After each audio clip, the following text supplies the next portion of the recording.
Welcome back to the Career Build Series. This is episode 71, right here where we left off. So I went ahead and I bought the military base. So there's a number of reasons why I did this. So let's go ahead and look at the map. So if we look at the map here, we're at the military base. This is where we ended off the last mission. So there are a number of reasons why I did this. So if we look at our current bases, we have beginner base where we started. We bought logistics, and now we have FJ. FJ is the most utility to us right now. It has a place to launch airplanes, all sorts of land vehicles, trains, boats. So that is very versatile, and it's all the way to the south. So that allows us to launch anything from here. Max size boats, max size planes, max size land vehicles. Logistic hubs lets us launch max size sea vehicles, and the Seagull. Seagull can be launched at a regular max size boat base because it is the perfect width essentially to fit in there. The beginner base is the only thing we have up in this more northern section of the central continent. And so because that's all we have up here, we really can't launch anything up here like airplanes. And so if I want to put something back in the dock, I can't do it up here. I'd have to fly all the way back to FJ to do it. And so what this allows me to do is come up north here and have a place to put this vehicle or other aircraft away. And so we also have the jet fuel sell point here. So in a pinch, if I need a little bit of cash, I can ferry up some jet fuel and I can go ahead and sell that for cash up here. That's also going to give us time and opportunities that I may want to, say, for example, bring a boat up here and then I can't put it away, but I might anchor it and then go do a mission out of here. So that gives me some utility. We have 132,000 left with the Seagull launch, so we still have a good bit of money here. And so some of the other places I'd like to buy, we're not going to do it right now. We could do it right now. We have Draymores for 50, and we have Spy Cakes for 40. That gives us, that's 90 off of there. So that still gives us a good bit of money because I already have one of my toys out. I'm not 100% sure what the Seagull costs. It's not cheap. It has quite a bit of stuff in there, so it's not cheap. But, you know, when I put that back on the bench, I'll have more liquidity. And so we could go buy those. We have a mission popped up here. It's blue pickup truck in distress is requiring assistance. It would be kind of fun to go do another truck mission. We have to fly down there to do it. So we could fly down there and we could go searching for that. So we might do that. I think we'll do that. So let's go ahead and do that. So take the Seagull down there. I made a new cart. I'll show you off later when we actually go to use it. I might pop that cart out to do this mission, depending upon if I need to tow it or not. But the new cart will fit inside of here. And so that's important. So let's do a full flow. So we did battery 1 and 2 are on, systems are on, avionics are on. We don't need GPU or APU. We're going to look. We have battery is adequate for a start. Volts are discharging, which is correct. Beacons coming on to warn people we're starting. We're going to come up. Fuel is adequate for start. Fuel valve 1's coming on. Engine starter. So you notice that's called a flow. When it flows, we go from one side to the other. It flows. We have everything in order the way we need it. So that is on. Hydraulics coming on. The generator's coming on. Number 2 fuel valve's coming on and start. So starting up 2. Alright, 2 is up and running. Stabilize, we check manifold and RPM. Hydraulics are coming on. Generator's coming on. Alright, so we're going to do a quick checklist. So this will be the after start checklist. So we also want to continue our flow. So you want to do your flow before. The checklist is checking and make sure you did the things on your flow. So after we get 2 starts, we're going to get ready for our takeoff, which we're going to go flaps down. And we would verify our trim. So as you can see, I start with a 0.3 trim for takeoff. That's usually in the water. So let's try, I'm going to try a 0.15. This will make it so I actually have to pull up a little bit more. All right, so we're going to be heading towards the south. And so wind is pretty calm right now. So we're going to use runway 21. So we're going to put in 021, sorry, not 021, 210 in our heading. Altitude, we'd grab our clearance. And so let's say we're going up to 2,500 because we want to be able to go over all the volcanoes and whatnot. Then we pre-select altitude hold and heading hold. And now we're ready to contact ground. Ground 66 Sierra Golf is ready to taxi to 21. We're headed down to FJ Warner. 66 Sierra Golf, you're cleared to taxi to runway 21 and hold short. Clear to taxi, straight ahead 21, hold short, 6 Sierra Golf. Read back correct. Alright, so here we go. So certain things are mandatory readbacks. For example, out of all that, the only thing that was mandatory that I must read back in that communication was hold short of runway 21. I have to say what runway and then I need to hold short. That's the only thing that's a mandatory readback.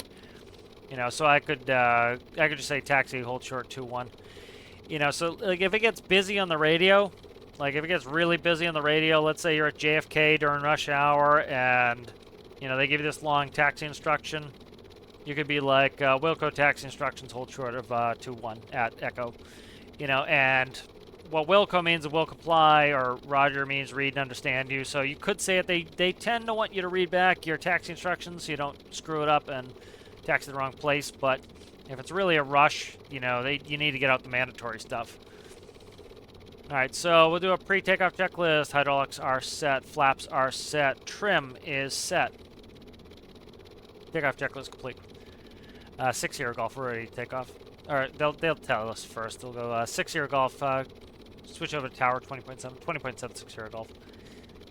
6 Sierra Golf, we're ready at 2-1. 6 Sierra Golf, clear for takeoff, runway 2-1. Climb maintain 2,500, runway heading at 2,500. You can turn direct to FJ. Clear for takeoff 2-1. We're going to do runway heading up to 2,500. At 2,500, we can head direct to FJ, 6 Sierra Golf. Read back correct, 6 Sierra Golf. Wind is 050 at 10. 050 at 10, copy. Nav, strobes, taxi, landing lights, all coming on. Okay, we're good to go. So certain things there are mandatory readbacks as well. For example, you have to read that you're clear for takeoff. That's a mandatory readback. You should be reading back your altitude. You should be reading back your assigned heading. You know, I could abbreviate it if I needed to. Clear for takeoff 2-1. Runway heading up to 2,500. I could stop there and not read up the FJ part. And there we go. So maintain center line. Positive rate. Or I'm sorry, airspeed's alive. V1. Rotate. Positive rate. Gears coming up. So positive rates, if you get a positive rate in your VSI. 100 knots, flaps coming up. So you notice I'm not doing a checklist. I am doing a flow. Now I need to do, I did a configuration change. I dropped my flaps out, so I need to retrim. And so now we can turn on the autopilot. I did work on the autopilot. I increased some of the values to make it so that it operates with this particular craft a little bit better. 6 Sierra Golf, you can contact departure on 128.6, 128.6, 6 Sierra Golf. 6 Sierra Golf, we're out of 2,400, we're level in 2005. 6 Sierra Golf, cleared direct to FJ Warner. Direct FJ Warner, 6 Sierra Golf, thanks. So we can go nav GPS heading hold off, and we're going to head direct to FJ.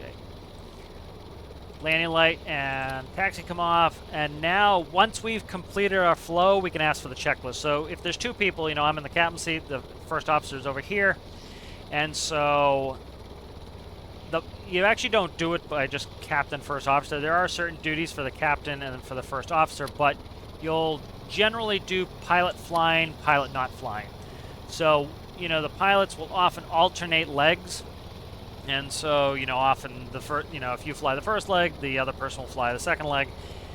And so there are responsibilities for the pilot flying and the pilot not flying. So, for example, the pilot not flying, if the autopilot is off, the pilot not flying is handling the radios.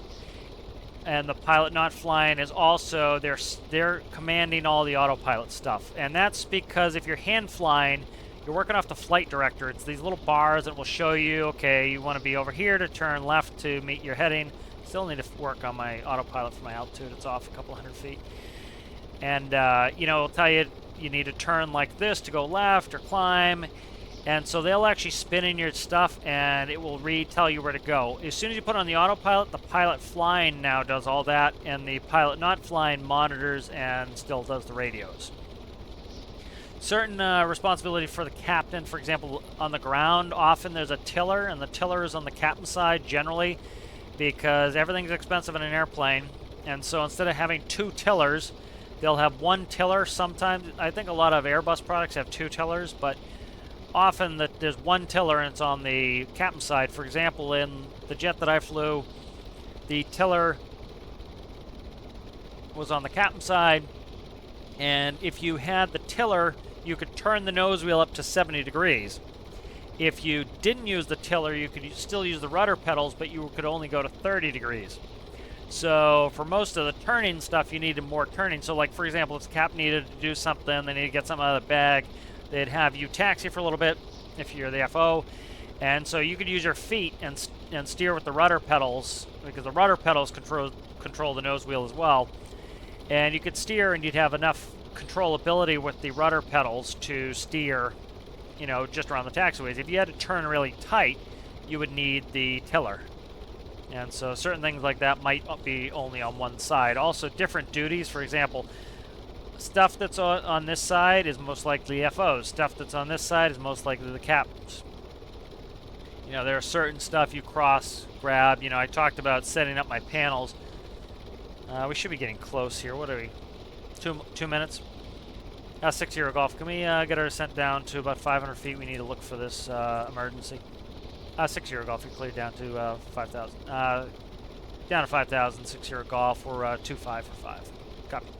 And then you'd say 2005 for 5, and then the other pilot would verify 2005 for 5.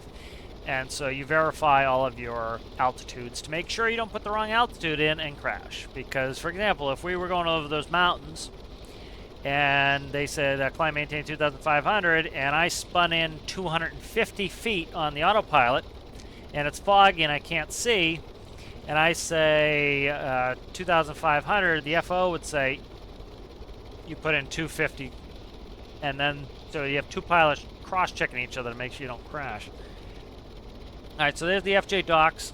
So again, the distances are ultra short. We're already there. Just monitoring temps right now. So we're getting a little hot, so I'm going to back it down a little bit. Probably going to up the cooling a little bit. There we go. All right, so I brought it back a little bit. We're still doing 163 knots, and as you can see, we're maintaining cooling, and we're coming down in the arid biome. All right, so we're going to go straight across here. 60 Golf contact. Contact FJ Warner Tower for your maneuvers on 120.9. 120.9 to 60 Golf. 60 Golf, we're at 800 feet, going down to 5. We're looking for this rescue. We're coming over the approach end of 250. 60 Golf, you're cleared. Proceed as necessary. Just let us know if you get back within half a mile of the airport. We'll let you know if we get within a half mile of the airport. 60 Golf, thanks. All right, so we're looking for this wreck or service. The pickup truck. Checking temps again. Okay, so see, we went into an orbit. That's fine. We're doing a little orbit here, so it's going to orbit this waypoint. I'm actually going to set a new waypoint, and we'll put that in. So the plane will orbit this. As you can see, we have much more roll and yaw now because I upped the autopilot limits. So we're going to be looking for this, and you notice the plane will orbit. I thought I just saw it. I saw something else. So there is, I think that, is that Zizo's garage? I think so. Remember that from last episode. Alright, so it is a pickup truck. The likelihood is that it is going to be on the road. So we're eyeballing the road here. I do have binoculars. So I'm going to look at roads for this sucker.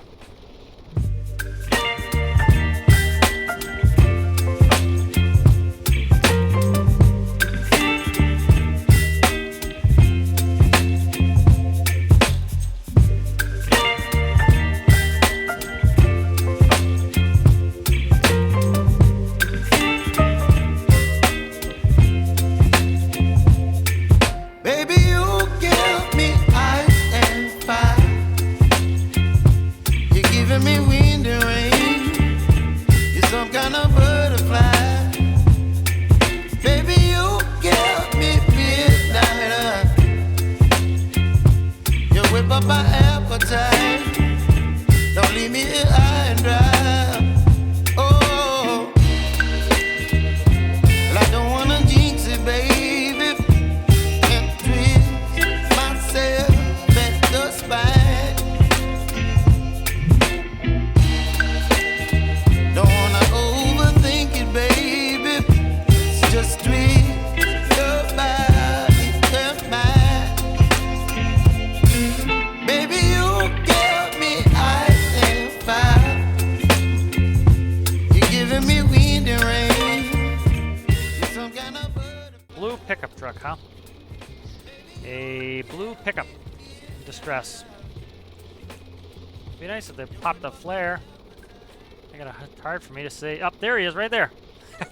He is right, bud. 6-0 Golf. Can we get a quick landing clearance for 7? 6-0 Golf. He cleared land runway 7. Thank you. He spotted it. He's right by you guys. 6-0 Golf. That's typical, isn't it? Yeah. 6-0 Golf. Cleared land runway 7. Why is the gear's not coming down again? I fixed this gear. Why are you misbehaving again? Oh my god, I fixed the gear. Why is that doing that? 6-0 Golf. We're having a landing gear issue. We're going to have to resolve it. 6-0 Golf. Go ahead and resolve that and let me know. Alright, 6-0 Golf. Thanks. Do you want to declare emergency? Negative. Not at the moment. We'll figure it out. We'll do this. Copy that. 6-0 Golf. So I'm not going to declare an emergency. I'm bringing my flaps up, and I'm trying to get the gear out. Not declaring an emergency because you have too much paperwork. Until there's emergency, I'm not going to have to. Seeing that we're a seaplane, we don't need to. So that one, I don't know why. This gear was working flawlessly, and now it's acting a fool. You can see it's pushing on this door here.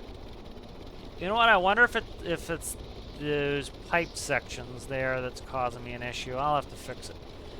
Well, let me try it here. Alright, let's try to do a gravity assist here. So let's power up. Let's go up. And let's descend. So we'd be putting positive G's in the gear. We don't want to try to drop them yet. So let's get a big hit of steam, as you can see here. So this is how you build up G-forces, and we're going to pile on the positive G's. Gear's coming down.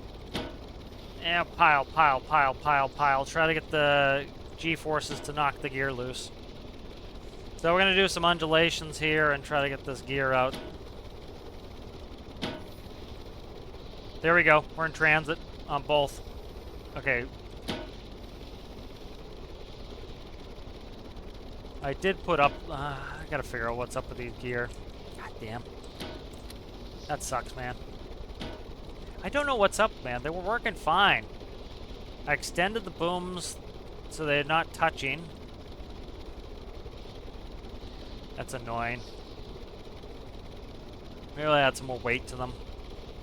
Double check, make sure physics is set to high. Yep. Definitely. Sometimes, I think at one point it got set to auto, and auto is no bueno. Alright, let's level out. Hydraulics, I don't have my hydraulics tied into the gear, so that's not it. So you see, I'm just kind of, I'm using my pilotage skills here to just, pilotage is actually a real term, but to kind of just head back towards the airport. I don't need to go to the ocean for 100 years. 6-0 Golf, we're going to come in, we'll land, do a water landing. Can we get the, just ahead of the docks, north side of the docks? 6-0 Golf, you're cleared north side of the docks. Copy that, thank you, 6-0 Golf. Alright, here we go. We're going to come in for a water landing, and gear worked flawlessly. And now they're acting up. I have to figure out what the heck they're doing. So, I don't know what it is, man. They've literally had no issues. I've been flying around, testing, no issues. You can see there's a little bit of clippage there, but that's usually not a problem because part of the wheel is actually not physicalized. I do have uplocks now, so, but they were doing this before.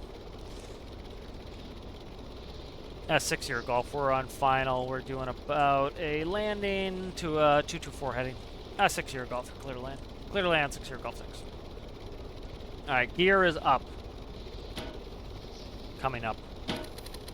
Full flaps. We're going too fast for flaps. Props are going full forward, so I have to do all this quick. I didn't do my props. You hear my engine start to scream as my props come in. Alright, and we want to not go any slower than about 70 knots.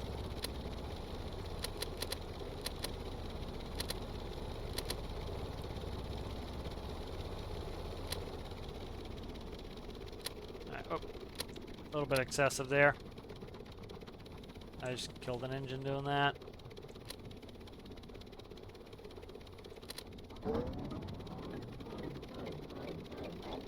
Actually helped turn me.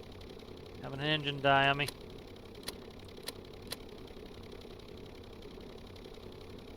Alright, so we're going to come back on the starboard here to turn into the dock. 6-year Golf, we've landed. We're taxiing in the dock. I copy that, 6-year Golf. You can contact the marshals at the dock. And you can leave frequency whenever you like. Thank you. So I'm just going to keep my port thrust, my number 1 engine, where it is, and I'm just going to walk with the number 2. So number 2 is going to gently come down just below. As you can see, that's 681, that's 45. And now as we do our turn, I can just up the starboard side a little bit, so I don't need propellers in the water like a lot of people will put it in. I don't need that. As long as I have a multi-engine aircraft, I can use the engines to taxi in. I don't even need the roll. If I had some of the craft that I can't do this, I don't have asymmetrical thrust, I'll use the roll component of the rotor blades here, and that will help me to steer. Because what happens in real life is you get airflow over control surface. So like, see the propellers are right in front of the rudders. So that airflow would make it so that you can deflect it with your rudders, and we'd actually be able to steer with, you know, by powering up. It actually gives us a lot of deflection with our air rudders. Alright, back into reverse here. Just trying to get us stopped. There we go. Right, and we're going to go beta. Alright, so beta is definitely convenient with a seaplane. I highly recommend putting beta in. Alright, let's go ahead and do a shutdown here. So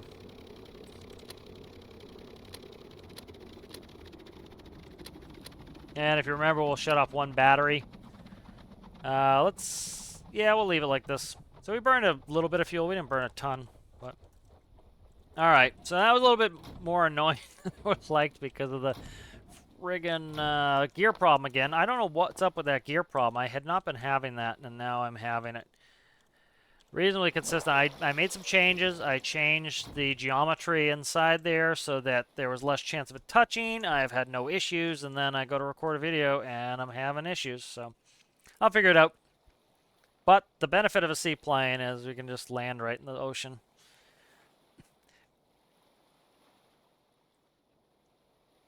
So I'll go take the tow truck out again. I'll get that.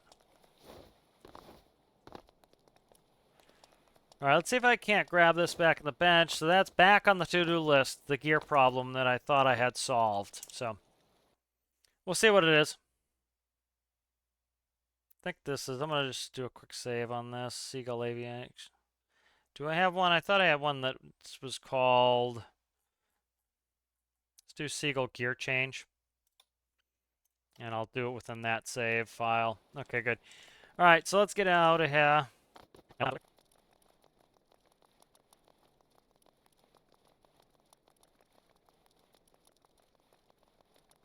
All right, so we're back here at the hangar. Just a short drive. That was funny that it was right there. Let's go ahead and grab the tow truck. All right, get a couple tow missions in here too. Very nice.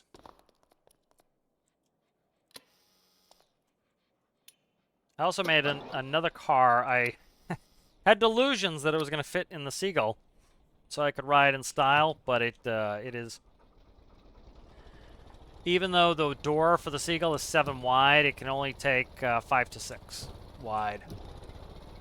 So that did not work for me. Alright, where are you at there, guy? He's right, literally right there, man. It's like... I don't know how I didn't see him going over. I was looking. I looked like a couple times. It's just, it's a small vehicle. So like I was saying before, I built a new cart for the Seagull. So the orange cart that I had built, I showed that off a little bit. The issue with that one is, so I did some testing. I can get from about here to the iron mines. I'm going to run over this dude. No, we won't talk like that. I can get from here to the iron mines before it overheats. There's no cooling system in that. And so that doesn't really work for me. And so I made a new cart. It has a cooling system, and the old cart had 2 gears. So it had essentially a high and a low, kind of almost like an overdrive. And this new cart has many more gear. It has the 4-speed transmission. And so that allows me to not only run it a lot lower, which helps with the heat, but it also helps me to... What's up, guy? So what am I doing here? Let me check the mission here. So I can it goes actually a little slower than the first cart, but it has a better transmission. Let's see.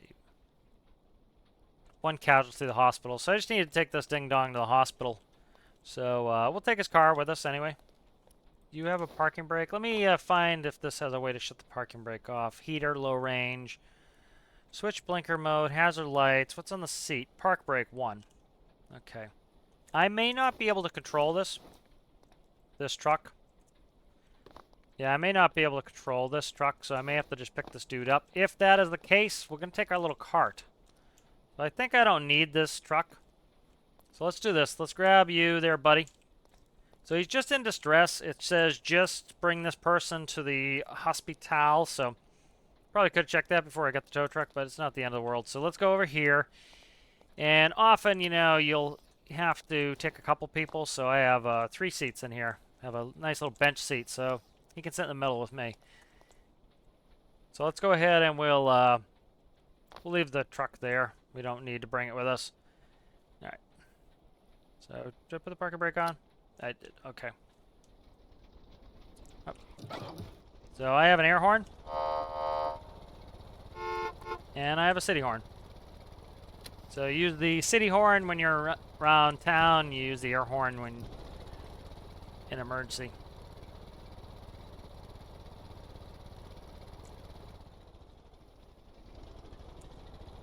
So we'll take my little cart just to, it'll be a good test for it. So it should should be able to get there no problem. It cools well, so it's not going to overheat. The Seagull still will overheat if I run it at max throttle for too long. I'm trying to decide if I want to put in more cooling and not have it overheat. I may. I'm not sure. You know, one of the things we don't get in game is you can certainly overheat airplanes at low altitude if it's hot. If you're up at high altitude, it's generally you lose about 2 degrees per 1,000 feet. And so, you know, say you're up at 15,000 feet, well, that's 30 degrees cooler. And so even if it's 90 degrees, you know, on the ground, it would only be 60 degrees up, Fahrenheit, of course, up at altitude. All right, so let's go ahead and grab this cart. All right, so this is my little rescue cart that can fit in the Seagull. So we'll grab this jabroni. And so it's kind of basic, but it does its job well. So edit, okay. So as you can see, they sit on there like dopes, but have plenty of rescue equipment in here, and it just works. So, all right, it has lights, pretty basic. You know, the main job for this thing is to fit inside of the Seagull. That's all it's really meant to do. It's not meant to do anything else. That is its strength. So of course, you know, generally we'd take a different vehicle. I made a little car I could have taken, but we'll take this. All right, so I'll time lapse you guys out, and we'll see you when you get there.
at the hospital. So I ran a little bit of a cooling issue. I didn't test my cooling system out. I made a couple of vehicles today, and I tested one of them out. I did not test this one out, so I probably have a flow issue.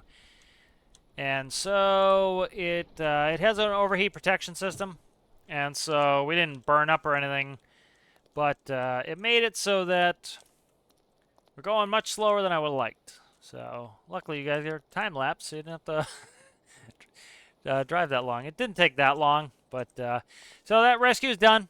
That was kind of an interesting one. Definitely not worth the money, but it was fun, you know. And like I've said before, I much prefer fun per hour than the revenue per hour in game, and so that makes it a lot more makes it a lot more enjoyable to me. I'd rather have some fun, and so I found this to be a fun mission despite some of the issues we had. So need to work on the gear, need to fix the cooling system on this. I doubt this is pumping coolant properly. I made a car, like I said, that should have fit in the Seagull, but I didn't test it quick enough, and so anyways, we have another car we can use, but this fits in the Seagull, and once I get the cooling system up for this thing will go about 60 miles an hour, so it has a good speed. I need to tune the final gear ratio a little bit. It's a little bit on the low side, and then we should be good to go once I get that going. But that was a fun mission. Hope you guys enjoyed it, and I'll see you in the next one.